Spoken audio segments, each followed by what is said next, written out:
Hello everyone, नमस्कार। विद्याधन classes में आप सभी का स्वागत है। रेलवे शिक्षक भर्ती 2025 का प्रैक्टिस सेट नंबर 32 आज हम डिस्कस करने वाले हैं। आपको बता दें, जब तक व्यक्ति अपने जीवन की समुची शक्ति किसी कार्य में नहीं लगा देता, तब तक वह किसी ठोस सफलता की आशा नहीं कर सकता। याद रखिए। इसलिए जब भी हम किसी एग्ज़ाम की तैयारी करते हैं, तो उस एग्ज़ाम के लिए जो भी चीज़ें ज़रूरी हैं, वो सारी चीज़ें हमें सिस्टमैटिक तरीके से कर लेनी चाहिए। जैसे कि सिलेबस के अकॉर्डिंग कंटेंट को तैयार करना, उस कंटेंट को जो तैयार किया है, उस कंटेंट को अच्छी तरीके से पढ़ना, रिवाइज़ करना, समय-समय पे एमसीक्यूज़ लगाना, पीवाईक्यूज़ लगाना और प्रैक्टिस सेट लगाना। जब हम प्रैक्टिस करते हैं, तो वो चीज़ें और भी ज़्यादा स्ट्रॉन्ग होती जाती हैं और वो सब चीज़ें हमारे इस परमानेंट मेमोरी में स्थिर हो जाती हैं। आवश्यकता पड़ने पर हम उनका यूज़ कर पाते हैं। मीन्स एग्ज़ाम हॉल में जब हमारे सामने क्वेश्चन्स आते हैं, अगर सेम क्वेश्चन नहीं भी आता है और उस पैटर्न का है, तब भी हम उसको सॉल्व कर ले जाते हैं। ठीक है ना? तो ध्यान रखिएगा कि प्रैक्टिस बहुत इम्पोर्टेंट है। जितनी ज़्यादा प्रैक्टिस, उतनी पक्की तैयारी। याद रखिएगा। ठीक है?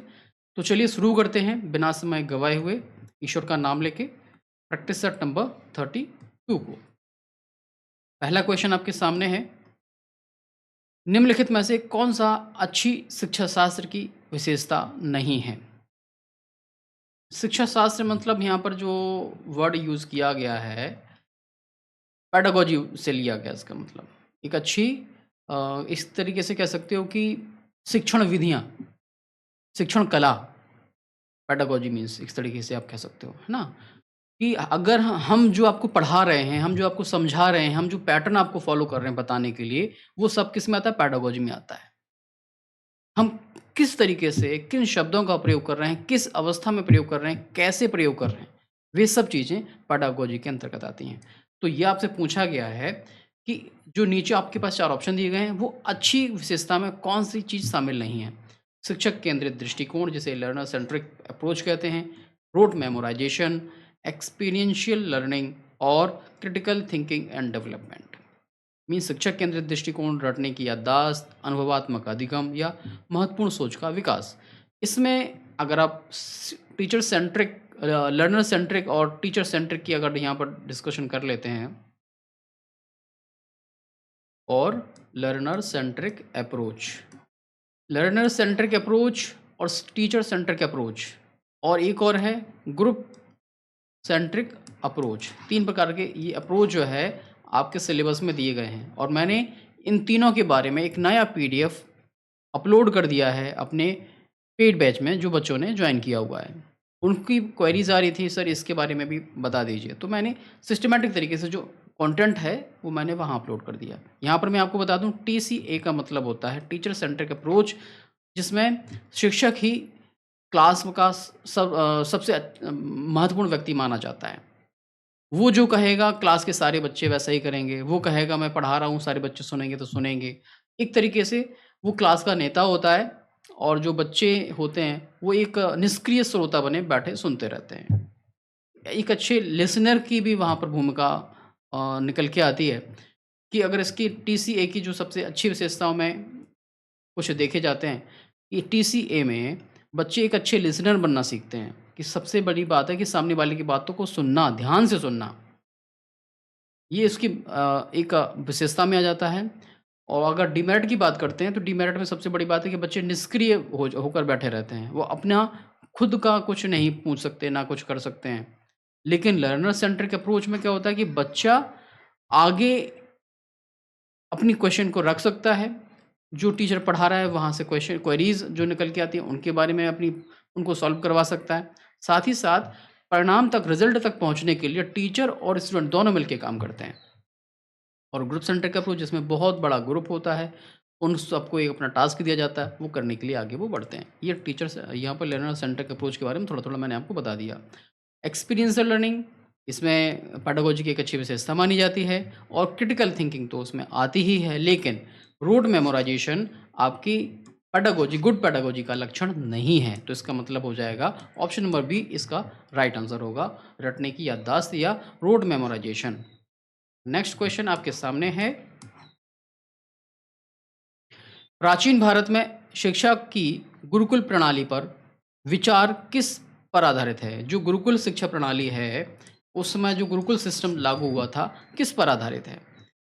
शिक्षा का व्यावसायीकरण जैसे, और दूसरा है शिक्षक छात्र आवासीय निकटता, धर्म ग्रंथों का रटना या व्यावसायिक प्रशिक्षण पर जोर। आपके पास 4 ऑप्शन दिए गए हैं, जिसमें आपसे पूछा गया कि गुरुकुलीय जो सिस्टम था या गुरुकुलीय जो पद्धति वहाँ पर उस समय लागू की जा रही थी, की गई थी प्राचीन काल में, वैदिक काल में, तो ये किस पर आधारित थी? शिक्षा के व्यावसायीकरण से संबंधित थी क्या? नहीं थी। क्या ये जो शिक्षक छात्र आवासीय निकटता को इंगित करती थी? बिल्कुल करती थी, क्योंकि जो गुरुकुलीय शिक्षा पद्धति थी, उसमें क्या होता था, एक गुरुकुल हुआ करता था और गुरुकुल में बहुत सारे बच्चे रहा करते थे। उस गुरुकुल में जैसे कि मैंने यहाँ पर एक छोटा-सा घर बना दिया। अब क्या होगा, इस घर में कौन रहेगा? जो उसका वहाँ का टीचर होगा। ये एक शिक्षक ही भी हुआ करते थे और आवश्यकता पड़ने पर इनको बढ़ा दिया जाता था। अब इस कुटिया के अंदर जो रहेगा, वो टीचर रहेगा। छोटे-छोटे और भी कुछ स्थान बने होते थे, उन स्थानों पर बच्चों को रखा जाता था।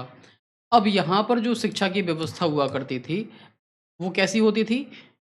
ये जो है गुरुकुल शिक्षा पद्धति में बच्चा जो खुले वातावरण में रहकर सीखता था। एक पेड़ हुआ करता था, उस वहीं पर जाके अगर वो शिक्षक जो पढ़ाना चाह रहा है, यहाँ पर एक स्थान होगा बैठने के लिए, टीचर ऊपर बैठ जाएगा और नीचे सारे बच्चे बैठ जाएँगे। अब ये बच्चे क्या कर रहे होते हैं? जो टीचर पढ़ा रहा होता है, वो इनको सुन रहे होते हैं। पढ़ते जाते हैं, सुनते जाते हैं, सुनते जाते हैं, सुनते जाते हैं। अब क्योंकि बच्चा गुरुकुली सिस्टम में जब पहुँचता था, तो अपने घर का त्याग उसे करना पड़ता था। गृह त्याग इम्पोर्टेंट था, क्योंकि शिक्षा प्राप्त करना है, गुरुकुल में जाके आपको पढ़ना पड़ेगा। तो एक समय के बाद जो उसकी निश्चित अवस्था होती थी कि किस अवस्था में उसको प्रवेश मिलेगा, उस अवस्था के बाद उसे गुरुकुल में प्रवेश मिलता था और अपनी शिक्षा पूर्ण करने के बाद वो जो है, तब जाके वो समाज में पहुँचता था। और 4 वर्ण की व्यवस्था थी, जिसमें ब्राह्मण, क्षत्रिय, वैश्य और शूद्र, 3 वर्णों को, जो ऊपर के 3 वर्ण थे, ब्राह्मण, क्षत्रिय और वैश्य, इन तीनों को शिक्षा प्राप्त करने का अधिकार था। और जो चौथा वर्ण था, शूद्र, उसको शिक्षा प्राप्त करने की जगह सेवा कार्य, जो कि उसके परिवार के द्वारा ही शिक्षा उसको दी जाती थी, वो काम वो समाज में करते थे। अब यहाँ पर इन वर्ण व्यवस्था के बारे में ज़्यादा हम डिटेल में नहीं जाएँगे, हम यहाँ पर बात करेंगे तीनों की शिक्षा के बारे में। अब प्रत्येक आयु वर्ग के लिए एक अलग प्रवेश की व्यवस्था थी, एडमिशन की व्यवस्था थी कि किस अवस्था में, इसके बारे में डिटेल में हम कभी डिस्कस करेंगे। पर यहाँ पर जो बात आती है कि शिक्षक के साथ वो छात्र वहीं रहते थे, वहीं के सारे कार्य जो गुरुकुल के सारे कार्य होते थे, सभी जो गुरुकुल के शिक्षार्थी हुआ करते थे, सब मिलके काम करते थे और भिक्षाटन भी करते थे, क्योंकि भिक्षाटन से जो भी धन और मुद्रा ये कह सकते हो या भोजन एकत्रित होता था, वो सब छात्र मिलकर आश्रम में ही या गुरुकुल में ही अपना भोजन-पान करते थे। एक सबसे बड़ी बात ये भी थी कि जो भिक्षाटन से जो भी प्राप्त होता था, वो बच्चा स्वयं नहीं खा सकता था। मीन्स उसको सबसे पहले गुरुकुल लाना होगा, गुरुकुल में लाएगा, सबका भोजन रखा जाएगा, जो भी जैसा भी होगा। उस दिन अगर पका हुआ भोजन है तो सबको बाँट दिया जाएगा, पका हुआ नहीं है तो पका के सब लोगों को खिलाया जाएगा। इस तरीके की व्यवस्था थी। क्योंकि गुरुकुल में जो शिक्षक हुआ करता था, उसके पास अपनी आय का कोई साधन नहीं था। मीन्स ऐसा नहीं है कि उसने जो है, जैसे कि वर्तमान समय में विद्यालयों को देखोगे, बड़े-बड़े विद्यालय होते हैं, उनकी खुद की अपनी आय के स्रोत होते हैं। अब आय के स्रोत क्या हुआ करते थे? 2 से 3 आय। पहली तो भिक्षाटन, जो कि छात्र करके लाते थे। दूसरा, जो छात्र पढ़ते थे, वो निःशुल्क तो थी, लेकिन जब वो अपना शिक्षा पूर्ण कर लेते थे, तो शिक्षा पूर्ण करने के बाद जो उस परिवार से जो उसका मुखिया होता था, वो शिक्षक को कुछ मुद्राएँ दे सकता था, ज़मीन दे सकता था या गायों के रूप में वहाँ की व्यवस्था कर सकता था। तीसरा, जो उनकी आय का साधन या वहाँ के खर्चा का जो वहन करने का तरीका था, वो राज्य में जो राजा हुआ करता था, वो क्या करेगा, अपने गुरुकुलों को संचालित करने के लिए ज़मीनों को उनके आश्रमों पर लगा देता था, जिससे कि जो भी कृषि से, जो भी खेती से जो भी आय होगी, वो उस पर खर्च की जा सके। इस तरीके की व्यवस्था वहाँ पर थी, ठीक है ना? तो धर्म ग्रंथों को रटना इससे संबंधित नहीं था, व्यावसायिक प्रशिक्षण पर जोर बिल्कुल भी नहीं था। यहाँ पर जो इसका राइट आंसर होगा, वो होगा शिक्षक छात्र आवासीय निकटता वहाँ पर आ जाती थी। चलिए फिर नेक्स्ट क्वेश्चन की तरफ आगे बढ़ते हैं। आशा है कि इस क्वेश्चन को आप कभी नहीं भूलेंगे अब। ठीक है ना। नेक्स्ट क्वेश्चन की तरफ आगे बढ़ते हैं। एक आधुनिक कक्षा में एक शिक्षक की भूमिका आदर्श रूप में होनी चाहिए। एक तानाशाही के रूप में, एक सुविधाकर्ता के रूप में, केवल ज्ञान देने वाले के रूप में, एक सख्त अनुशासक के रूप में। एक डिक्टेटर होगा या फैसिलिटेटर होगा या नॉलेज डिस्पेंसर होगा या स्ट्रिक्ट डिसिप्लिनर होगा। कहने का मतलब है कि वहाँ पर जो है एक अच्छे अनुशासक की भूमिका में वो होगा, क्या वो एक अच्छा डिसिप्लिन मेंटेन करने के रूप में उसको शिक्षक के रूप में देखा जाएगा, या एक डिक्टेटर के रूप में देखा जाएगा, या फैसिलिटेटर के रूप में देखा जाएगा, एक या नॉलेज गिवर या नॉलेज डिस्पेंसर के रूप में देखा जाएगा। उसका जो राइट आंसर होगा वो होगा आपका फैसिलिटेटर। एक सुविधाकर्ता के रूप में वर्तमान समय में शिक्षक को देखा जाता है। क्यों देखा जाता है? क्योंकि वर्तमान समय में जो शिक्षा व्यवस्था है, पैडागोजी की जो जिस तरीके को हम फॉलो कर रहे हैं वो है learner centric approach. Learner centric approach में हम बच्चों की आवश्यकताओं, उनके मानसिक विकास के लिए जो जो चीज़ें आवश्यक हैं, जैसा वो पढ़ना चाहता है, जब वो पढ़ना चाहता है, वैसा ही शिक्षक करेगा। ऐसा नहीं है कि बच्चा जो है 3 साल का है और नर्सरी में वो पढ़ता है, अब ऐसी स्थिति में हम उससे कहें कि भाई जो मैं पढ़ा रहा हूँ आप वो पढ़िए, नहीं, उसको अगर नींद आ रही तो सोएगा वो, उसको ज़बरदस्ती आप नहीं पढ़ा सकते, है ना? क्योंकि कई बार मैंने आपको बताया है, साइकोलॉजी में ये जो उदाहरण आप लोगों ने पढ़ा भी होगा कि किसी भी घोड़े को हम ज़बरदस्ती तालाब के किनारे ले जा सकते हैं, परंतु उसे हम ज़बरदस्ती पानी नहीं पिला सकते। इसी प्रकार से बच्चे को हम ज़बरदस्ती स्कूल तक तो ला सकते हैं, अगर उस दिन उसका पढ़ने का मन नहीं है, तो कितना भी कोशिश कर लेना वो नहीं पढ़ेगा। बैठा रहेगा पर सीखेगा नहीं कुछ भी वो, है ना? ये बात ध्यान देने वाली बात है। चलिए फिर आगे डिस्कशन हम नेक्स्ट क्वेश्चन की तरफ बढ़ते हैं।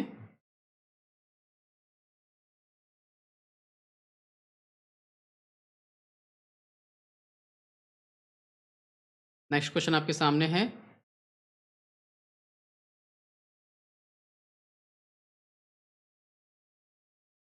क्वेश्चन है आपके सामने, निम्नलिखित में से कौन छात्रों में महत्वपूर्ण सोच को बढ़ावा देता है?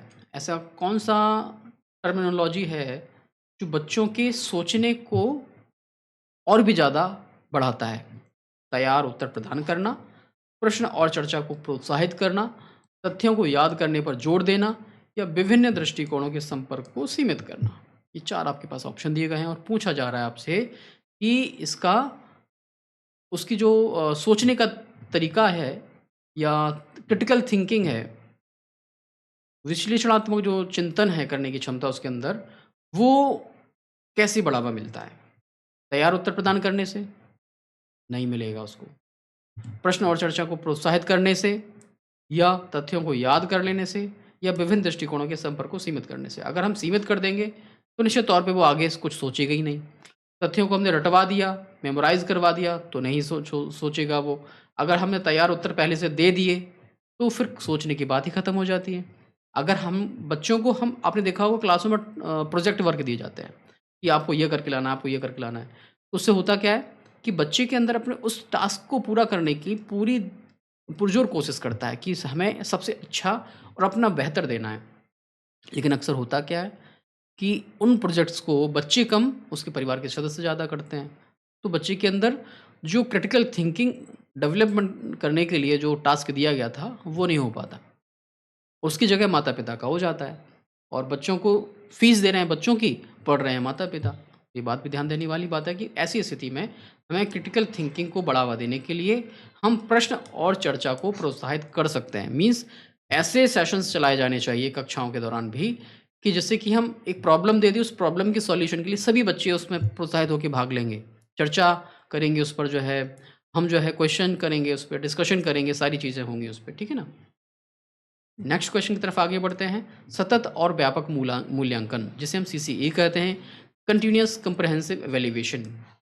कंटिन्यूअस कंप्रहेंसिव एवेल्युएशन का प्राथमिक उद्देश्य क्या है? प्राइमरी पर्पस पूछा जा रहा है आपसे कि इसका उद्देश्य क्या होगा?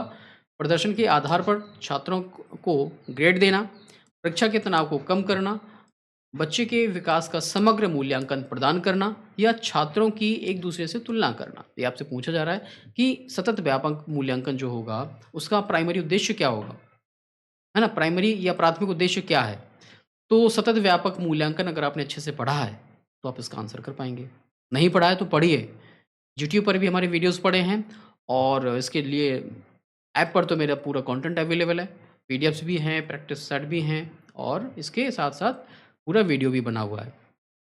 तो सतत व्यापक मूल्यांकन का जो प्राथमिक उद्देश्य है, वो है आपका बच्चे के विकास का समग्र मूल्यांकन प्रदान करना। क्योंकि हम कंटिन्यूअस कर रहे हैं उसका और एक व्यापक तरीके से कर रहे हैं, कंप्रिहेंसिव मोड में कर रहे हैं। तो क्या होगा, बच्चे के विकास का समग्र मूल्यांकन प्रदान किया जाता है सतत और व्यापक मूल्यांकन में। ऑप्शन नंबर सी इसका राइट आंसर हो जाएगा। नेक्स्ट क्वेश्चन आपके सामने है, डिजिटल इंडिया डिजिटल इंडिया अभियान का क्या लक्ष्य है? Digital India campaign aims to digital साक्षरता को बढ़ावा देना या डिजिटल बुनियादी ढांचा को प्रदान करना, सरकारी सेवाओं को डिजिटल रूप से वितरित करना या ऑल ऑफ द अबव या इनमें से सभी। क्योंकि हम डिजिटल इंडिया की बात कर रहे हैं, डिजिटल इंडिया में होता क्या है? डिजिटल इंडिया में हम देखेंगे कि ऐसी स्थितियों को लाना जिससे कि बच्चे क्या कर सके, हम जो है प्रमोट डिजिटल लिटरेसी, हम क्या करेंगे, डिजिटल साक्षरता को बढ़ाएंगे। साथ ही साथ ऐसे हम इंफ्रास्ट्रक्चर को तैयार करेंगे जो कि डिजिटल फॉर्म में हो और साथ ही साथ आवश्यकता पड़ने पर जो भी चीज़ें हमारे लिए आवश्यक हैं, हम क्या करेंगे, सरकारी सेवाओं को डिजिटली हम जोड़ेंगे। जैसे कि आपको अगर ये पढ़ाई करनी थी तो आपने क्या किया, डिजिटल फॉर्म में आप हमारे साथ जुड़ गए। घर आप हमसे 200 किलोमीटर दूर हो सकते हो, 2000 किलोमीटर दूर भी हो सकते हो।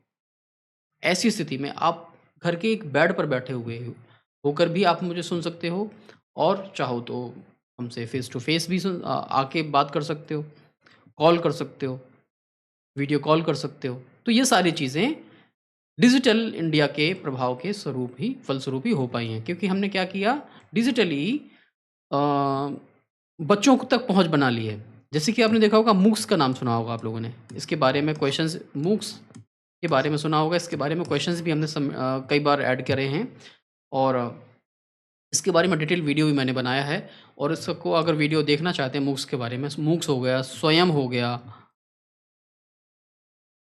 स्वयं प्रभाव हो गया,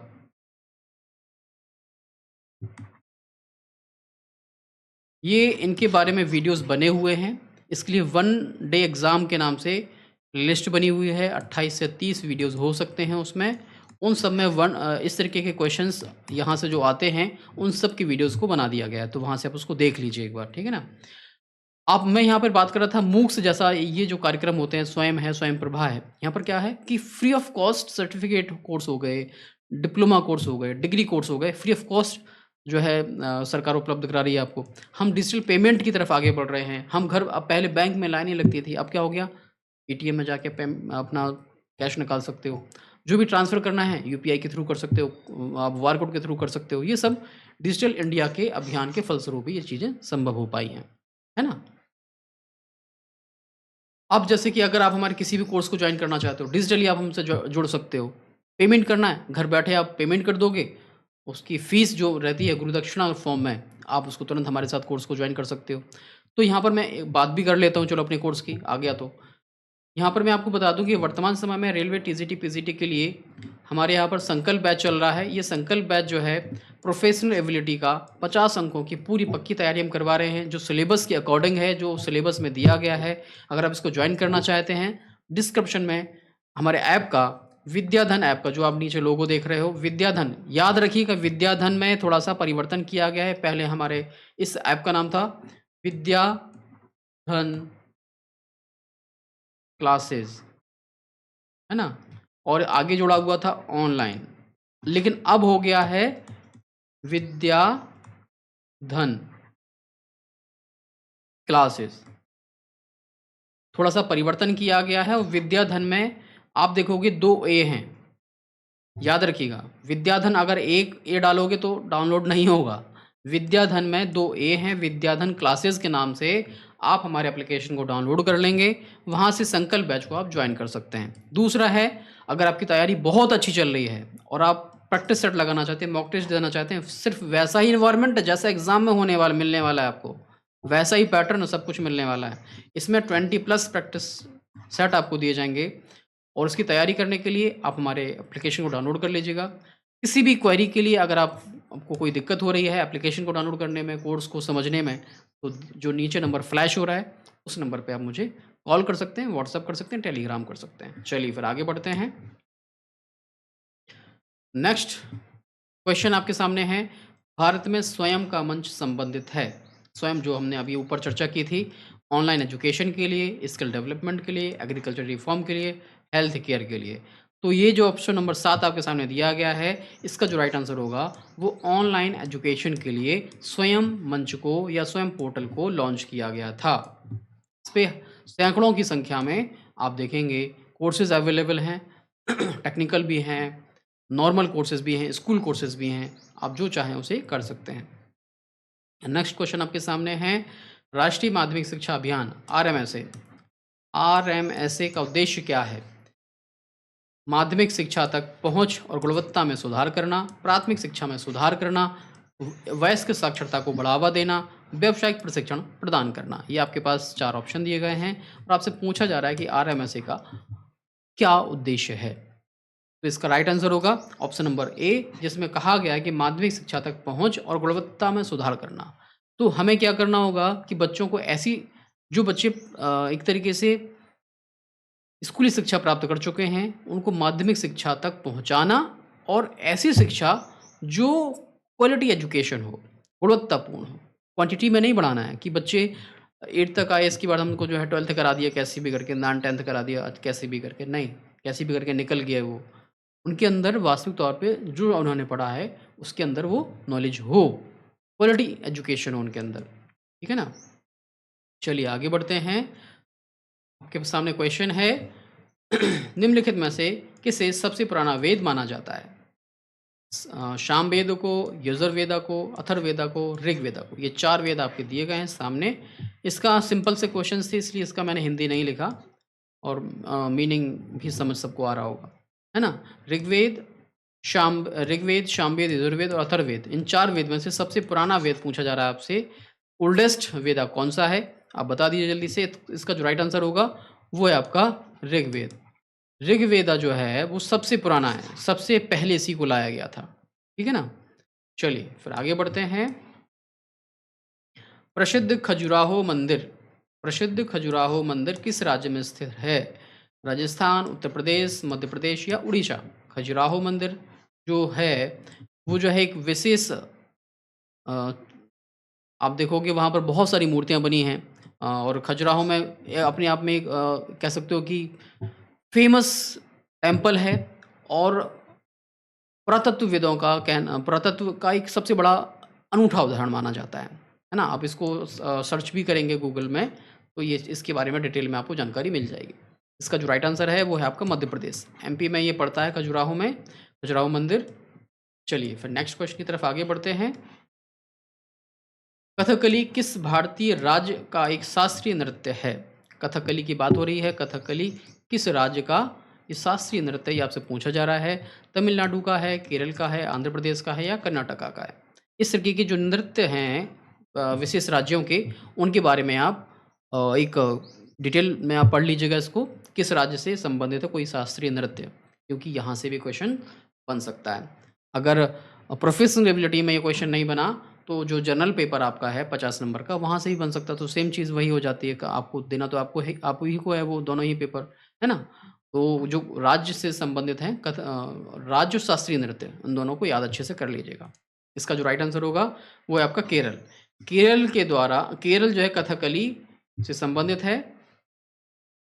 नेक्स्ट क्वेश्चन आपका हो जाएगा यहाँ पे, निम्नलिखित में से कौन सा बौद्ध स्मारकों में से संबंधित भारत में एक यूनेस्को विश्व धरोहर स्थल है?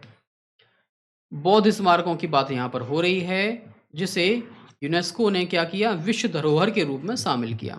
हम्पी को किया गया, अजंता केव्स को किया गया, कुतुब मीनार को किया गया, रेड फोर्ट को किया गया। अगर यूनेस्को की बात करते हैं और बौद्ध स्मारक की बात करते हैं तो ये आपका राइट आंसर बन जाएगा option number B. Ajanta caves जो थी, अजंता की जो गुफाएं हैं वो जो है बौद्ध स्मारकों से संबंधित हैं, जिसे यूनेस्को ने विश्व धरोहर स्थल के रूप में, वर्ल्ड हेरिटेज साइट के रूप में नामित किया हुआ है। चलिए आगे बढ़ते हैं। नेक्स्ट क्वेश्चन आपके सामने है, ओणम का त्यौहार। ओणम का त्यौहार मुख्य रूप से कहाँ मनाया जाता है? पहले हमने आपको बताया था राज्य और उनके शास्त्रीय नृत्य। दूसरा यहाँ पर आ गया आपका राज्य और उनके त्यौहार, मुख्य त्यौहार, ये आप याद कर लेना। ओणम का त्यौहार किस राज्य से संबंधित है? पंजाब से है, केरल से है, वेस्ट बंगाल से है या आपका गुजरात से है? आपका इसका जो राइट आंसर होगा वो है आपका केरल। केरल का संबंध ओणम से है। पंजाब से किसका है आप, और बंगाल से किसका है और गुजरात से किसका है, ये आप मुझे कमेंट करके अवश्य बताइएगा। चलिए नेक्स्ट क्वेश्चन आपके सामने है, क्वेश्चन नंबर 14। भारतीय संस्कृति में नमस्ते क्या दर्शाता है? व्हाट डज नमस्ते सिग्निफाई इन इंडियन कल्चर? एक औपचारिक अभिवादन, सम्मान का प्रतीक, दूसरों में दिव्य की स्वीकृति, और या फिर ऑल ऑफ द अबव।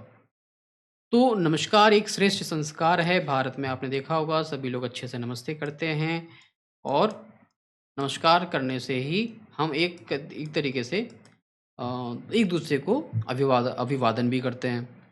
तो एक तरीके से हम यहाँ ये मान के चलिए आप, जब हम किसी को नमस्ते करते हैं तो उसके अंदर हमारे प्रति सम्मान और हमारा उसके प्रति सम्मान बढ़ता है। तो ये एक औपचारिक अभिवादन भी माना जाएगा और सम्मान का प्रतीक भी माना जाएगा। साथ ही साथ हम क्या करते हैं, एक दूसरे को स्वीकृति प्रदान करते हैं। तो ऑल ऑफ द अबव इसका राइट आंसर हो जाएगा। ठीक है ना। चलिए नेक्स्ट क्वेश्चन आपके सामने है, विविधता में एकता शब्द अक्सर वर्णन करने के लिए प्रयोग किया जाता है। भारत की भौगोलिक विशेषताएं, राज्य की राजनीतिक प्रणाली, भारत का सांस्कृतिक परिदृश्य या भारत की आर्थिक नीतियां। ये चार ऑप्शन आपके सामने हैं, जिसमें पूछा जा रहा है कि विविधता में एकता, जो कि हमारा देश विविधताओं में से भरा हुआ है, इसके बाद भी एक है, तो इसका किस आधार पर है, ये आपसे पूछा जा रहा है। भारत की भौगोलिक विशेषताओं के आधार पर कहा जाता है, या राजनीतिक प्रणाली के आधार पर, या सांस्कृतिक परिदृश्य के आधार पर, या आर्थिक नीतियों के आधार पर। तो इसका जो राइट आंसर होगा वो है आपके भारत की सांस्कृतिक परिदृश्य के आधार पर। हमारी जो संस्कृतियां हैं, बहुत सारी संस्कृतियां हैं, बहुत सारी खान पान हैं लोगों के, अपना अपना रहन सहन है, अपनी अपनी स्थितियाँ में रहना पसंद करते हैं, बहुत धर्म के लोग रहते हैं। तो कहने का मतलब है कि भारत में जो सांस्कृतिक परिदृश्य है वो विविधताओं में एकता से भरा हुआ है। मीन्स विविधता होते हुए भी सब लोग साथ में रहते हैं। ठीक है ना। चलिए आगे क्वेश्चन की तरफ आगे बढ़ते हैं हम।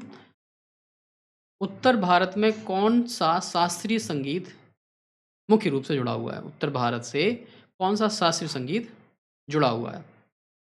कर्नाटक का संगीत, हिंदुस्तानी हो गया, या उड़ीसा हो गया, या मणिपुरी हो गया। ये चार आपके पास संगीत के घराने दिए गए हैं और आपसे पूछा गया कि उत्तर भारत से कौन सा जुड़ा हुआ है। तो आपको जल्दी से बता दीजिए अगर आपको पता है तो, और नहीं पता है तो क्वेश्चन को याद कर लीजिए, और इससे रिलेटेड और भी जो इम्पोर्टेंट हों वो आप और भी याद कर लीजिएगा। ठीक है ना। इसका जो राइट आंसर है वो है आपका हिंदुस्तानी संगीत। हिंदुस्तानी जो म्यूज़िक है वो उत्तर भारत से संबंधित है। चलिए नेक्स्ट क्वेश्चन की तरफ आगे बढ़ते हैं। योग सूत्र किसके द्वारा संकलित किया गया था? योग सूत्र की यहाँ बात हो रही है, वो पतंजलि के द्वारा, या वाल्मीकि के द्वारा, व्यास के द्वारा, या कालिदास के द्वारा। ये चार आपके पास ऑप्शन दिए गए हैं। जो चार हमारे ऋषि हैं उन ऋषियों के नाम दिए गए हैं। एक तरीके से ये जो ऋषि थे वो वैदिक काल में एक तरीके से वैज्ञानिक ही थे, क्योंकि इन्होंने ही अपने शोध के आधार पर अपनी अपनी रचनाएं की। योग सूत्र की रचना किसने की? वो की आपके पतंजलि के द्वारा। पतंजलि जो है योग सूत्र के जनक माने जाते हैं।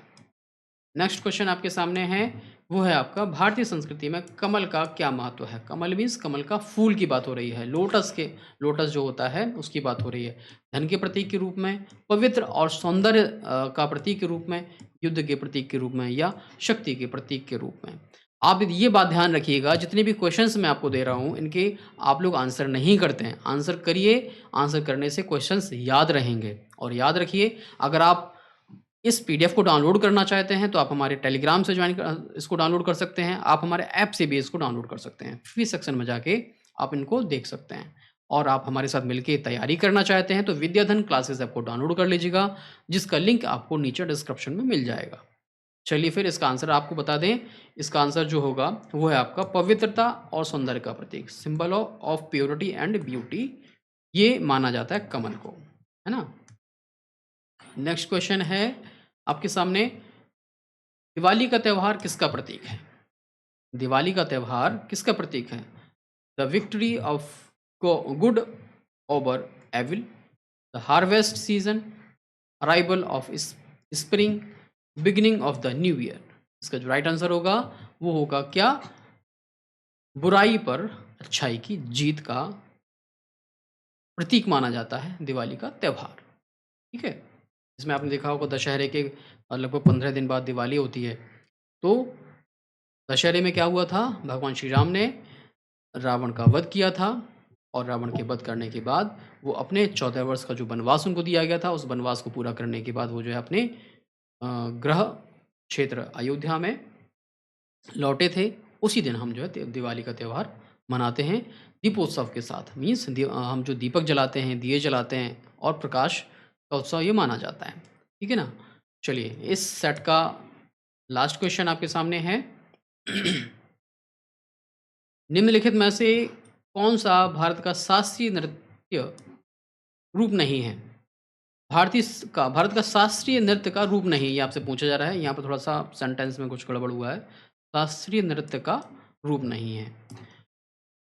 भरतनाट्यम, गरबा, कथक या कुचिपुड़ी, ये 4 आपके पास नृत्य की शैलियाँ दी गई हैं, और पूछा जा रहा है कि भारत का शास्त्रीय नृत्य का रूप नहीं है, ये आपसे पूछा जा रहा है, जिसमें भरतनाट्यम, गरबा, कथक और कुचिपुड़ी। तो इसका जो राइट आंसर है वो आपका गरबा। जो गरबा है वो शास्त्रीय नृत्य की श्रेणी में नहीं आता है। ठीक है ना। तो ये जो प्रैक्टिस सेट है, मैं आपको बता दूं, बहुत ही मेहनत से तैयार किया जाता है।